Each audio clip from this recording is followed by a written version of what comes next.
Get your damn hands off my fries, lady.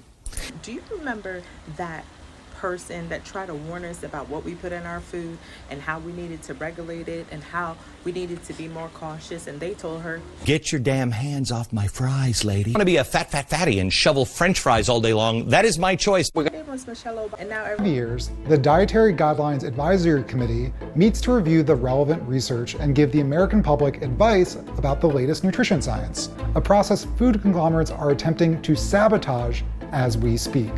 Interestingly enough, there was another person who many years ago tried to raise concerns about the health of the food that we feed our children and our families.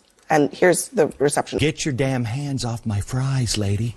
If I want to be a fatty and shovel French fries all day long, that is my choice. Vegetables and fruits are a big part of a healthy diet. I have, the government fining us if we use salt. Coming up straight ahead, all this talk about the government taking salt away from you because it's so bad for you. But aren't there good things about salt? I hate the government getting involved and telling me what to eat and not to eat. Food police. Do you think the government should regulate the ingredients in the food we eat? Can't we make our own decision about whether or not we want to salt our food? All right, an Obama government obesity task force. Does every American family need a dietitian appointed by the government to tell them that this food is going to make you fat and this food is not?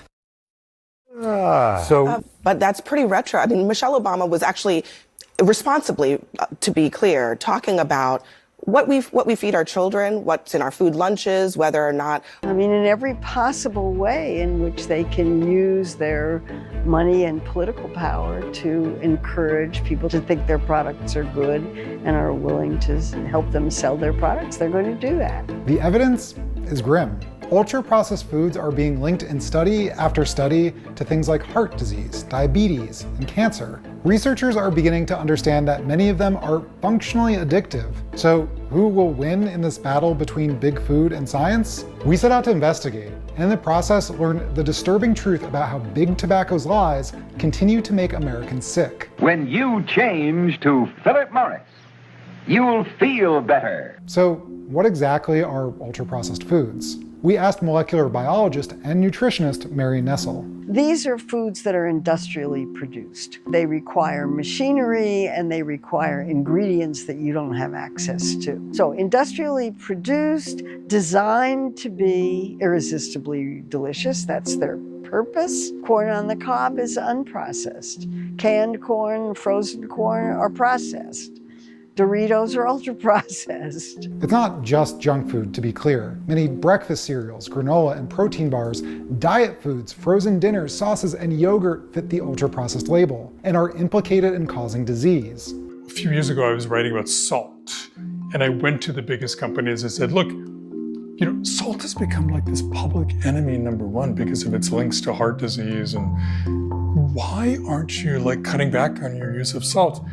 And Kellogg's, said to me, hey, come on in, we'll show you. That's Michael Moss, journalist and author of Hooked, a book about how food giants exploit our addictions. And we put some saltless cornflakes in the bowl. I didn't even know cornflakes had salt, but they do.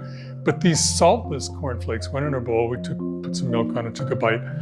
And before I could say anything, the chief spokeswoman for Kellogg's was sitting there with me, and she gets this look of horror on her face.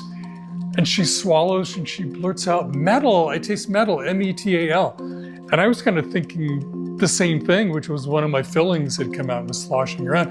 And the chief technical officer sitting there too, and he's kind of in charge of all things scientific, he laughs and he goes, not all people will taste that, but one of the beautiful things about salt for us is that it will cover up some of the off notes, bad taste, that are inherent to kind of the manufacturing process. And so the reason you see so much salt, sugar, fat, and others that are problematic ingredients in these products is that the companies are using those ingredients as part of the industrial process for the manufacturing, for the shelf life, things you don't need to worry about as a home cook.